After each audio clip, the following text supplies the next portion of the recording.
Ürək xəstəlikləri qəfil baş vermir. Sadəcə risklər səssiz gedə bilər.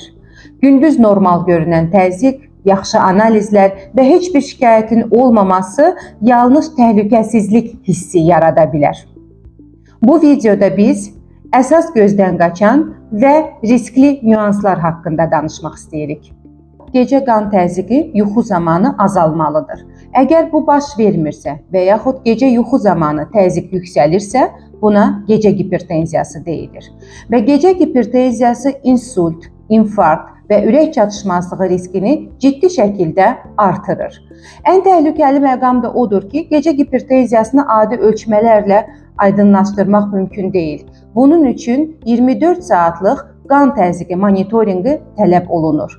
Əgər sizdə də bu cür təhlükəni həkiminiz aşkar edibsə, o zaman 24 saatlıq ambulator monitorinqi etmək məqsədə uyğundur. Normal analizlərlə infarkt mümkündürmü?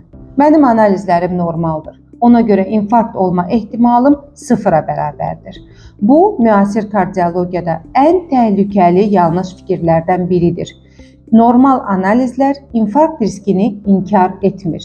Çünki ürək-damar xəstəlikləri təkcə xolesterin və yaxud şəkər göstəriciləri ilə formalaşmır.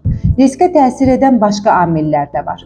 Ailə anamnezi, siqaret çəkmə, alkoqoldan izafi istifadə, fiziki passivlik, yuxu pozulmaları. Məsələn, bəzi insanlarda xolesterin göstəriciləri normal olsa belə, damar divarında artıq iltihab və gizli ateroskleroz inkişaf edir. Buna görə müasir kardiologiyada əsas prinsip fərdi kardiovaskular riskin qiymətləndirilməsidir. Təkcə analizlərin yox.